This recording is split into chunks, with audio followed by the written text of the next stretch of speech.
misconfiguration exposes sensitive airport data, lives at stake. This was an excerpt from a very leading cybersecurity website. To know more about this, stay tuned for our Cloud Penetration Testing Program webinar today. Good morning, afternoon, evening, depending on where you are. We have a 1-hour session scheduled today with live labs. So I hope you have a cup of coffee accessible to you wherever you are and that you're filled with curiosity, because questions will be answered at the very end through the Q&A box right on your screen below.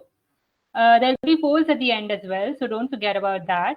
With that said, I'm going to hand it over to our CEO and presenter, Mr. Ashwin. Thank you, Madhuja, and I welcome everybody once again for this wonderful session on cloud security and cloud pen testing programs that we do. So as Madhuja suggested, we'll look at some of the unique challenges in cloud security and one specific exploit which is very common on Amazon AWS, which is the S3 bucket. So let me share my screen and the presentation, and let's deep dive into it and see how cloud penetration testings can help you prevent such data leakage in your or your customers' environments. So today we are going to discuss about a case study on a very large, well-known airport data leak. It was using Amazon S3 bucket. Then we will give you a overview of the lab and then a practical session on how exactly this can be done. And then we'll talk about some preventive measures that organization can take to avoid such instances of data leaks. And then we will also introduce our cloud pen testing program and what we cover so that organizations can prevent such incidents from happening again and again. So quickly, let's introduce ourselves. We are a cybersecurity company with 2 offices, one based in Denver, Colorado, USA, and the other is Mumbai, India. So we are a primarily audit firm operating for the last 10 years. We are a CPA firm licensed by Colorado State. We do AICPA-based SOC 1, SOC 2, SOC 3 reports. We also are a certification body that provide ISO IEC certifications for the cloud data security and privacy. We are one of the 15-20 odd empaneled audit firms by Cloud Security Alliance for the CSA star audits. We also do vulnerability assessment, pen testing, CSOC services, and in India we are empaneled by the Government of India, which is a certain, to conduct the vulnerability assessments and pen testings and other cybersecurity audits. I have about more than 20 years experience in this industry, and we'll see my profile next. We work with global clients. 99% of them are repeat clients, and we have several thousands of audits completed. We are one of the few firms that can do SOC 2, ISO, and pen testing all under one brand. Some of the services that we do is SOC reports, privacy assessments, ISO certifications, BAPTs, US federal assessments, India-based certain assessments. We also offer a managed CSOC for companies that cannot, do not have the resources to manage on their own. You can outsource that to us. And we also do the pen testing and other technical and compliance assessments on the cloud security front that you'll see today. That's me. I'm Ashwin. I'm the CEO of the company, started this firm. And this is my detailed profile, and I can be reached on LinkedIn. I accept most cybersecurity connections. Been in this field for almost 20 years with certifications as CITP, CSSP, CISA, CISM, and so on. By qualifications, I'm a US CPA and an MBA, and I've worked across compliance and technical assessments in my 20 years of cybersecurity journey. Some of my articles have been published in leading magazines, and I've been a speaker at some of the events worldwide also. So we will start with a case study of a large, well-known airport. The data was leaked, and we will see what happened. This is an airport which stores all the information in AWS S3 bucket, and we'll see what data was actually leaked. There was a misconfiguration on the S3 bucket, right, which led to such a large exposure of 3 terabytes of data. And this happened in January 2022. The source of this is darkreading.com. You can go and Google it out, check it out. The details are provided uh, from the content. We have just taken it and tried to demonstrate how exactly this happened. Right, so the data was publicly accessible. There was a misconfiguration. They did not configure it correctly, and we'll see other issues also. So, because the bucket was publicly accessible, and due to the misconfiguration, somebody used those, exploited those misconfigurations, and leaked the entire 3 terabytes of data. And what was there in the data? There was privacy PII information, which had employee records, national ID numbers, ID cards, and photos. There was also confidential information about the planes, which had designs such as blueprints. There were GPS coordinates, there were fuel lines, and many other confidential data. This is what is known in the public domain. So 3 terabytes of data at an airport, it could be yours, it could be mine, it could be anybody's data which the airport was storing. We all travel, we all need to give our passport information, the other visa information, and all the travel information, which flight we are boarding, etc., etc. And it could be you, me, or anybody, and all that data went into the public domain. And you know what happens when it goes to the public domain? The data is bought and sold on the dark web. So your data, my data, everybody's data, whether it's healthcare data, passport data, or national ID data, all has a value. There's a dollar value for every kind of data. And such data is being bought and sold on the dark web. So don't be surprised that you get all those phishing emails or marketing emails or all those emails into your inbox. These are because of data leaks, and all the data is being bought and sold. And this is 6 trillion size of a cybercrime market as of today, which you must have known. And that is the reason the whole cybercrime is increasing, because data is being bought and sold by organizations. Okay, and which is being given or taken by hackers from such misconfigurations. So again, let's reiterate why it happened or how it happened. The bucket was publicly accessible. That's the primary reason. The second major fault, they did not encrypt the S3 bucket. The bucket could have been encrypted, could have been given more controls. That was not done. The configuration reviews were not performed periodically, and employees were not trained on cybersecurity. These are the 4 major reasons for such a huge data being leaked into the public domain. Now, what's in AWS S3 bucket, right? The full form is Simple Storage Service, which is popular. Amazon AWS has got majority of the cloud workloads. I think it's more than 50 to 70%. And that's the reason Amazon S3 is so popular. It's used for storing files in the cloud. Although it is scalable, secure, and durable, but the security is configured and needs to be configured by you, by the client who's hosting the data in an S3 bucket, right? And this S3 bucket is used for storing media files, pictures, photographs, audios, and so on. Most of the cloud environments and S3 bucket is a pay per use. The size of the data you store and use, the amount you pay for that. And that's how the cloud works. Some of the use cases of the S3 bucket is static storage. Some organizations use it for website hosting also. They also use it for media storage, IoT, and all other data points or metadata is also being stored. And also being used for sharing data with third parties and employees and so on. That's a major use case of the S3 bucket. Now, what goes wrong in a S3 bucket.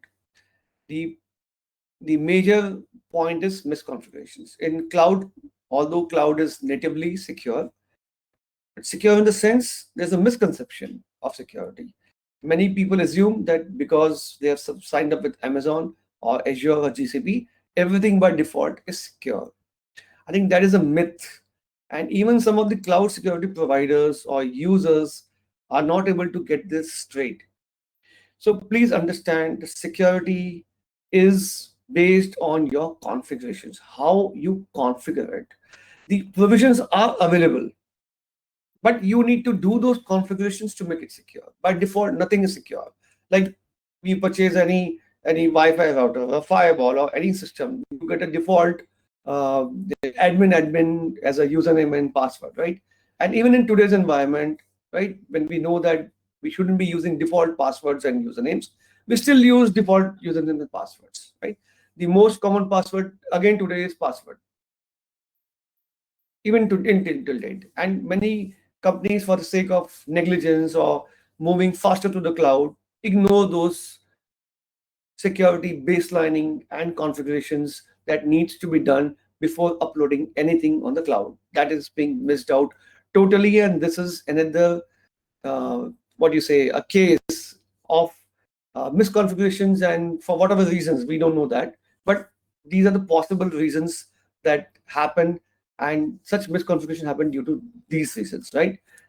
They want to do it faster, they don't have quality of trained manpower, and they do not do a baselining, security baselining, and that's the reason of these data leaks. So the data was publicly accessible. The permissions were not restricted, unrestricted permissions were provided. Bucket policies were not correctly provisioned. The data was not encrypted. If the data was encrypted, they would have got nothing out of it, not real value out of it, to be honest. So we will now look at the labs, right? What we are going to cover in the labs today, and we will do a walkthrough after this so that you have a real world experience as to how this can be done and how exactly this happens. So in the lab that we will show you in the next few slides, what we have created is a vulnerable website, right? This website is vulnerable, and the next step is for us to find a bucket name. Then we will do list the objects into that, in that website, into that bucket. And then we will try and download those files from the bucket to see whether a hacker can actually download or not. This is what we will do in the lab with you today now. So now we will over to my colleague Ayush. He will give you a walkthrough on the lab itself, and then we will take it from there in the next slides. So over to you, Ayush.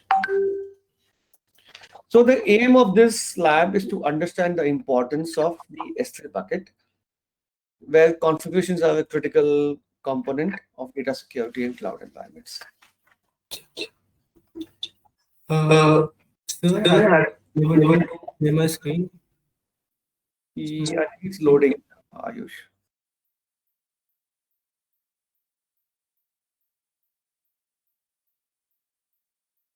Not yet.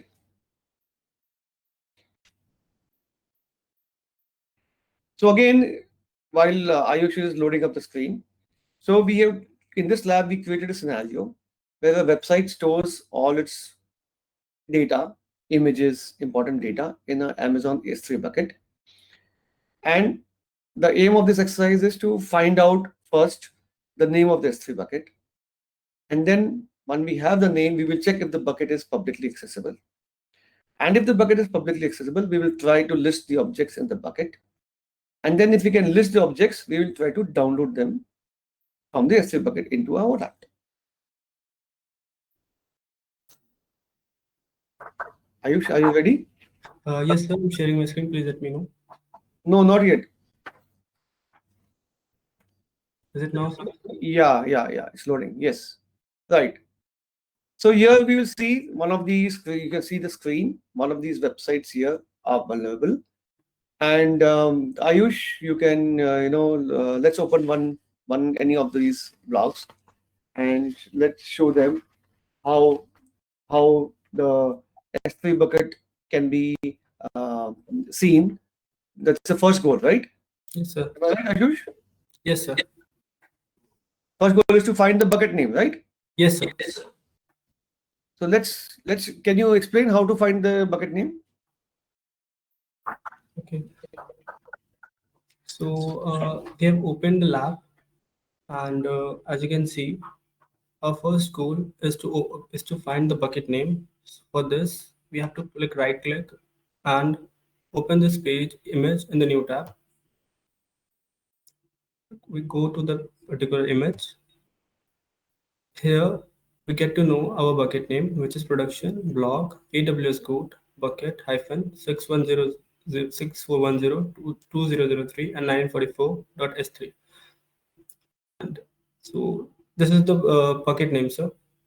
So now next goal is what to check whether this is publicly accessible or not, right?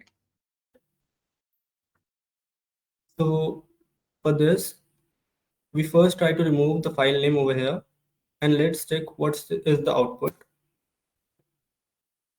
So we are getting a no such key code, but let's try to remove the object name too. So as we can see in the XML page, this reference that the S3 is publicly accessible. Great, wonderful. So can we say some secret? What is the secret.json file, Ayush? It's so interesting. Can we click and download this? Yeah, sure. We just need to select it and copy that particular key tag, and we just have to add this in a URL and just click enter.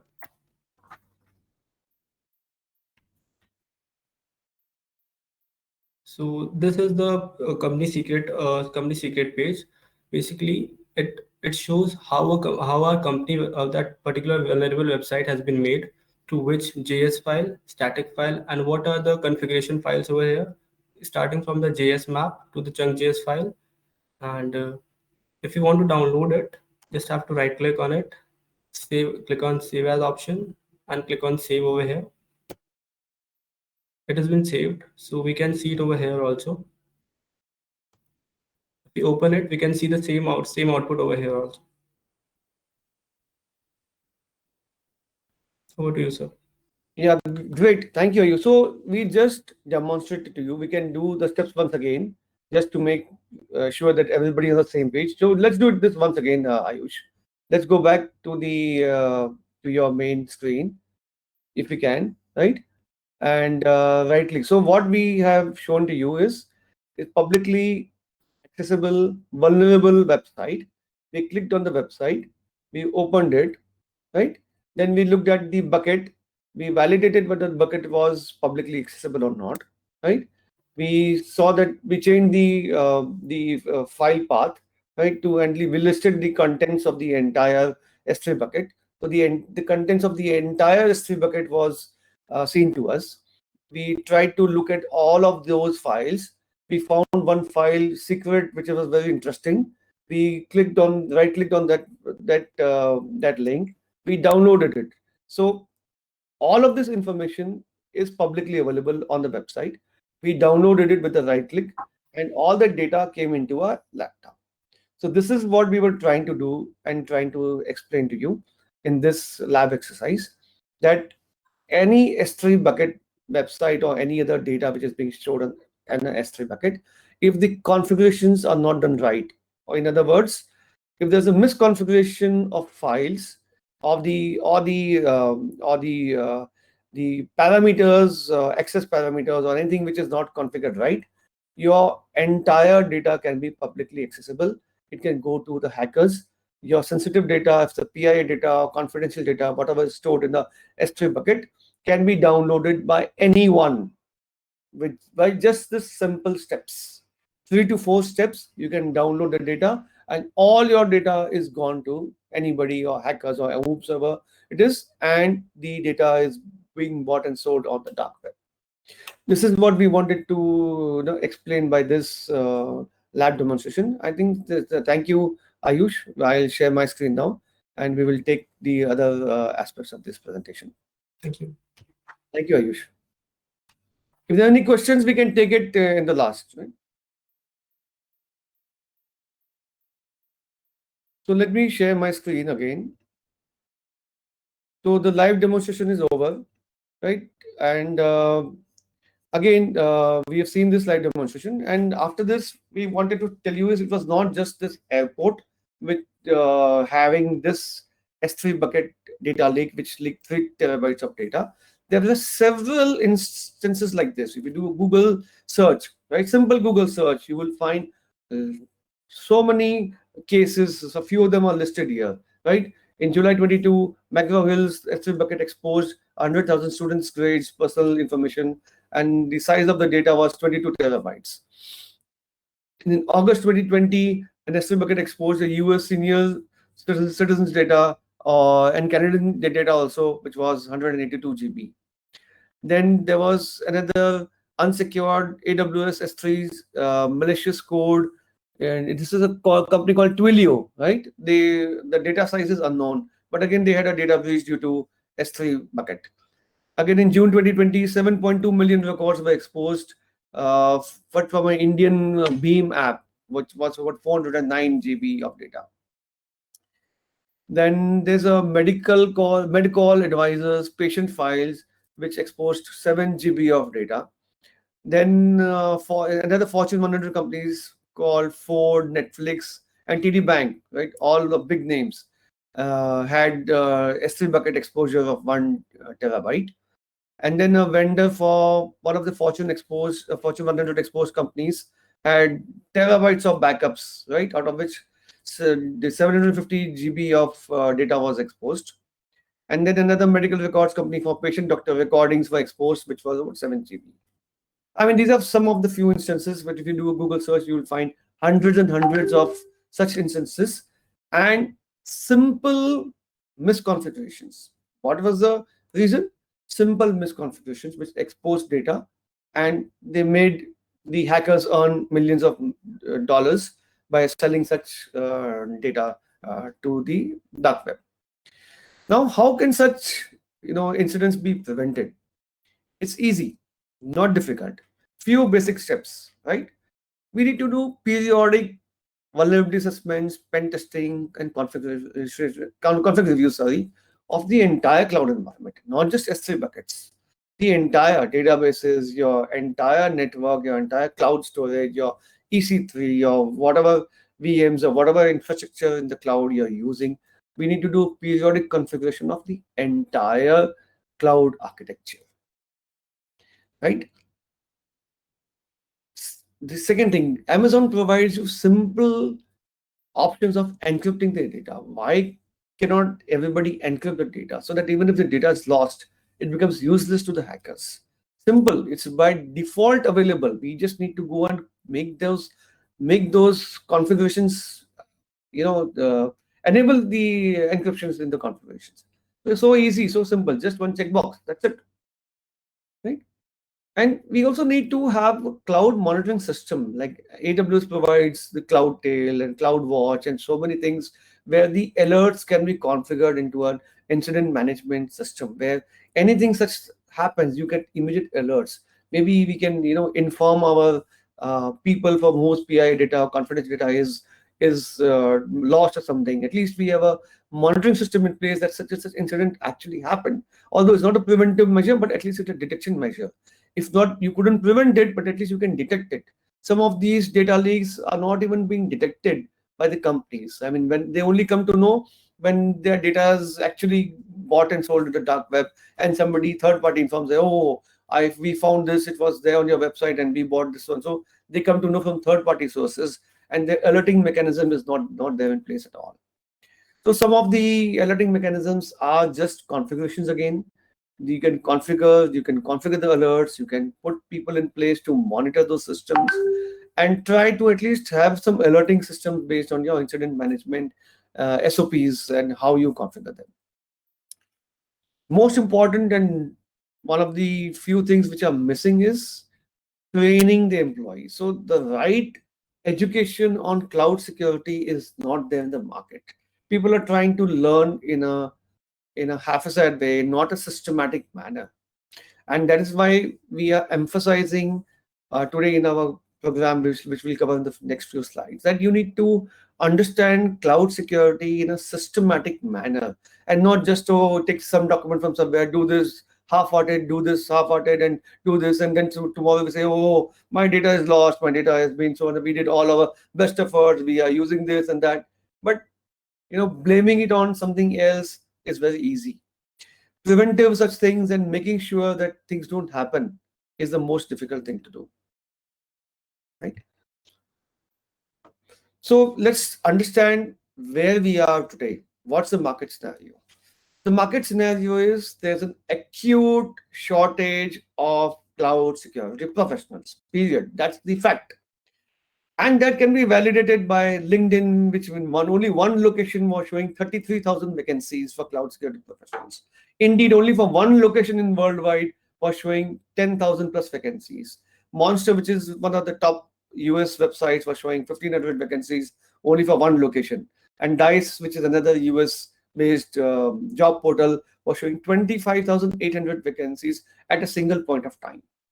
So we have over 1 million cybersecurity professionals, which are shortfall. Out of them, cloud security is the major aspect of it, also one of the major, where the demand is rising day by day for several reasons, and the trained cloud security professionals are not in the market. So the ratio could be 1 to many. I don't want to give a figure which is not validated, but for one employee, there are hundreds and thousands of options available to them in the cloud security space. The cloud security market is also growing at 9.1% per year. And if you see the value of the cloud security market itself is about $62 billion. That is poised to be at 2028. Currently, it's about $40 billion. But in alignment, the cloud market also is growing, right? It is expected to grow to $1 trillion by 2026 and by about $600 billion in 2023, right? And more than 60, this is maybe an old figure. Today, almost 90% companies have their data in the cloud.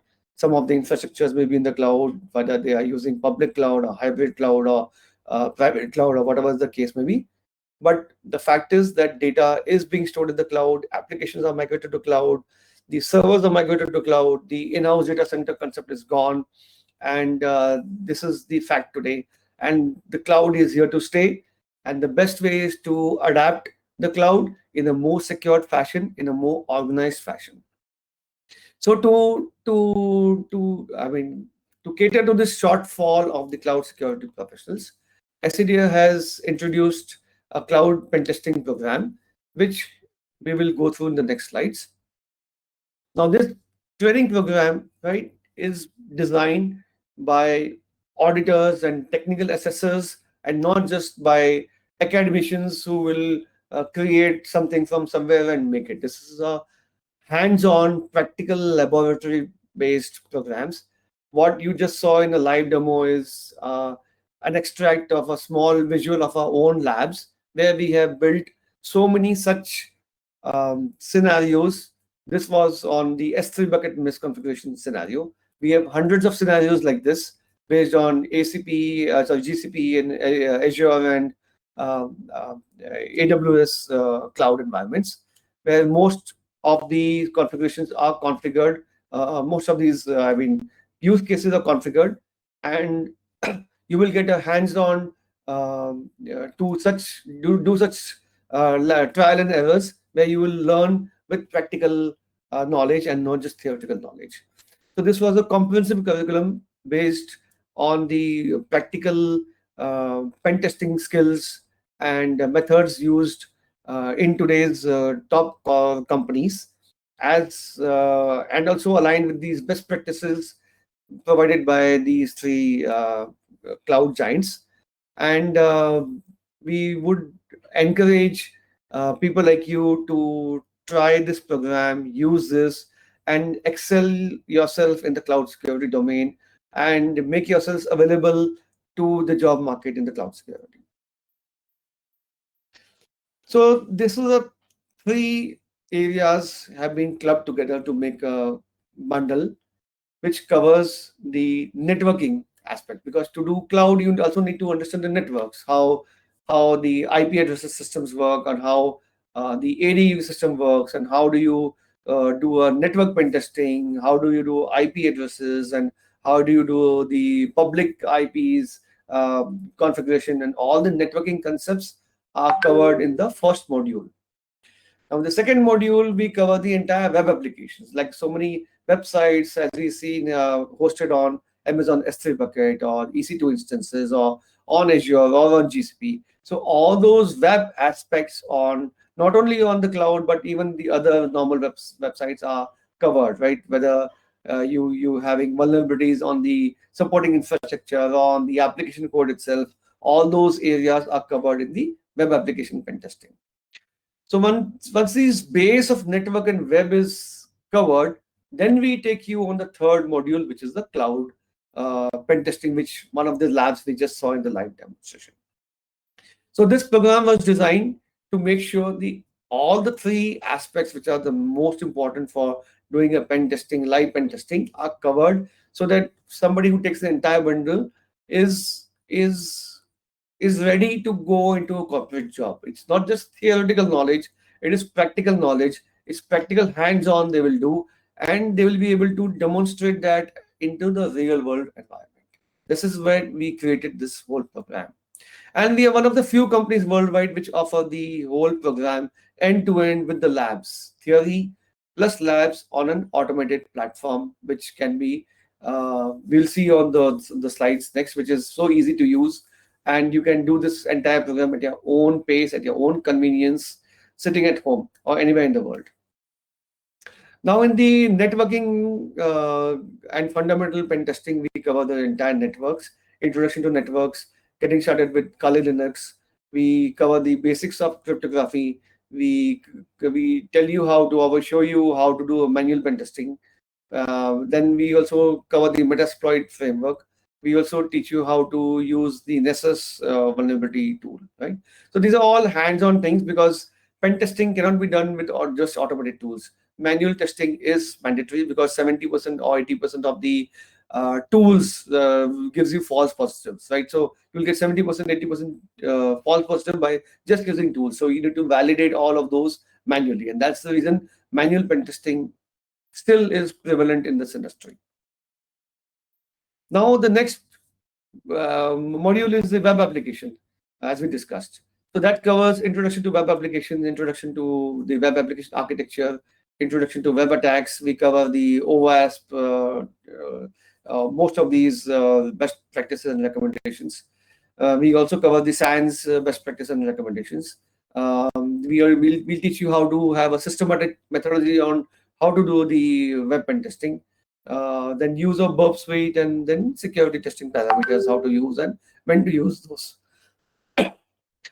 In the third and the final module, which is the cloud fundamental and pen testing, we will start with the introduction to cloud. Security challenge in the cloud. What are the security challenges? We saw one of the biggest challenges is misconfiguration. And S3 as an example, we showed to you how easy it is to leak the data, or to hack using misconfigurations and taken the data from companies. And then we'll also teach you how to exploit AWS environments and Azure environments and the GCP environments. In the hands-on labs, right, we cover the AWS end-to-end with the introduction, the AWS architecture, introduction to identity and access management, attacking on the core services such as S3 buckets, EC2 instances, Lambda instances, and so on. Then in the Azure environments, same introduction to Azure, the understanding Azure architecture, introduction to Azure AD, and of course attacking to the core services such as the blob storage, virtual machines, and core Azure functions. Then the GCP covers same introduction, the architecture, the identity and access management, the attacks on cloud storage, compute engine, and the cloud functions. So these are the detailed programs. There have been questions to us that we have already done OSCP and such similar programs where a person is already understands the network and web aspects of those, and they have several years of experience. So we will take a call. Those people who have experience in this field, working on the network and web, we can give them exemptions on the first two modules, which is the network and web, and they can directly jump on the cloud module if they have a fundamental understanding and they already have an expertise on how to do the network and web. So that exemption can be provided. Now, this is a certification course, right? The prerequisite is we need to have a fundamental IT knowledge, although we don't maintain any level of education, but you should know operating systems, you should know web, you should know some basics of what is programming, networking, IP addressing, and all those things are required to be known. This is an on-demand platform where you can study at your own convenience. And we expect that the whole three modules, which is network, web, and cloud, can be covered in a span of 3 months. We can give you an extension for up to 6 months in case you want to do some hands-on practice or do it at your leisure and you have lesser time. We are fine with that. But in any case, I don't think we should take more than 6 months for a person to finish the program on an end-to-end. Now, this is designed, as I told you, from a job perspective. After doing this course, it's not a theory course, it's a lab course. You can do it hands-on, and you should be able to straight get into the corporate cloud environments. We have seen so many job openings with network on the cloud security skills. So with this certificate and this exposure, you should be able to land up a good job in the cloud pen testing side of it. And that's why we're saying it's job-oriented program, not just theory sessions. For any doubts, we will have sessions on Saturdays. Saturdays, I believe many of them have got half days or holidays and some sessions. So we kept it on Saturdays so that even we also can be free from our day-to-day audit programs and devote some Saturdays for you on doubt solving. There are, in the entire course bundle, there are 3 certifications included. One is on the network, the other is in the web, and third is in the cloud. So you'll have 3 certificates for if you take the entire bundle. And as I said, practical labs are already covered, covering AWS, GCP, and Azure. Again, classifications. Some people say what IT knowledge is required. As I said, we need to have basic cloud knowledge. Cloud, we can give you introduction to cloud, but at least you should know what is networking, what is servers, what operating systems, what is programming, what is IP addressing, and all those fundamental knowledge is required. The bundle can be bought with an upfront payment. It's when you register on the platform, it will ask you to sign up with a payment. Once you pay with a credit card, right, you'll be given access to the platform, the entire, which is there for 6 months by default. Some people have issues in paying the entire upfront, but I think many card companies are giving you EMI options. So we urge you to take those options because we directly don't have those EMI options. So you can take it from your card company and make installment payments. And in case you want to take individual courses, which is network separately, web separately, and cloud separately, you can still do that. Of course, you'll pay a higher price, but you can still do that, and that's still available on a platform. So some of our other training programs, we are also an Amazon AWS authorized training partner. We offer several programs in the security, in the AI and ML field, and other cloud security architect, and all those programs what you see on the Amazon website. We offer those programs. In case you're interested to take Amazon programs, we are more than happy to help you with that. Some of other in-house programs, we also conduct a diploma in cybersecurity. Also, the cloud pen testing program is part of that diploma. So if you choose to take a bigger program, which is almost a 12 months, 4 semesters program, you can choose that. The cloud pen testing will be included in that. Also, the ISO, the 2 tabs, what you see, the green and yellow, the ISO IC 27001 and the privacy 27701. All those 2 also included. The CSA Star, of course, is a cloud-focused program, which is not as part of the diploma, but you can take it separately if you wish to. The 27701 is gaining importance these days because of the recently DPDP Act passed in India, which requires privacy compliance and privacy mandates with the consent and everything.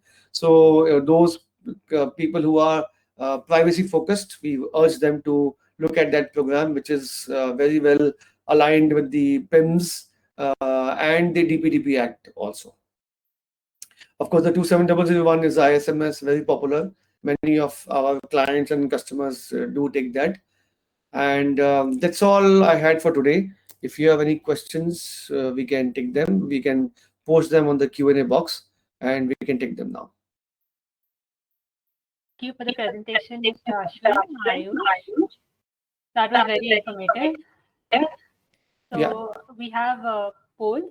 I have You can run started the polls polls also. as well. Yeah, right. And if there are any questions, please ask them right now in the Q&A box. Please take the polls as well. That would be great.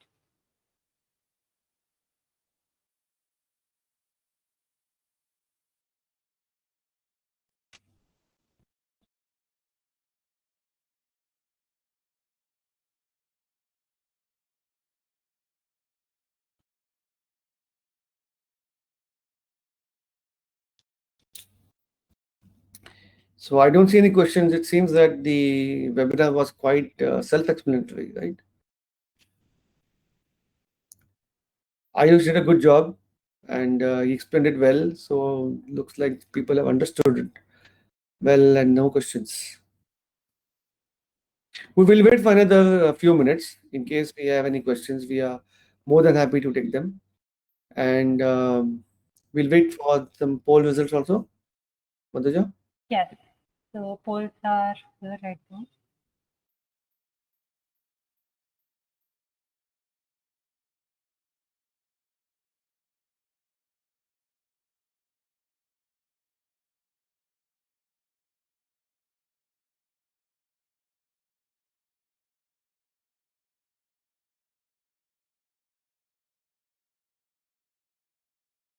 Take the polls if you haven't already.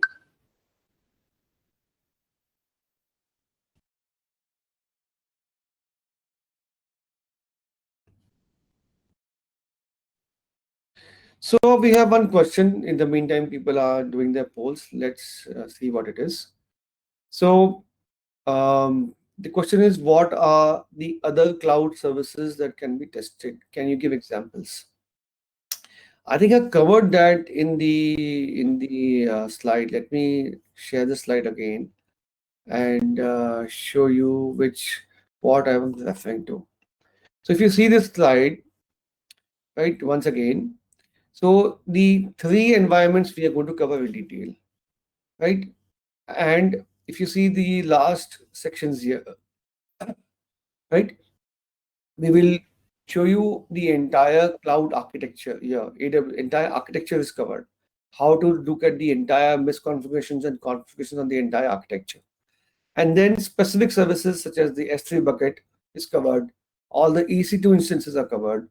Lambda is covered. So all the common services or the most popular services in all the three cloud services, AWS, Azure, and GCP, are covered, which is the storage, the virtual machines, the applications, the entire, if you're doing a cloud application, the entire application will be covered with databases and how the entire vulnerability stack covers. So we're only covering AWS, Azure, and GCP. We're not covering any other platforms for now in this program. I hope I'm clear on that.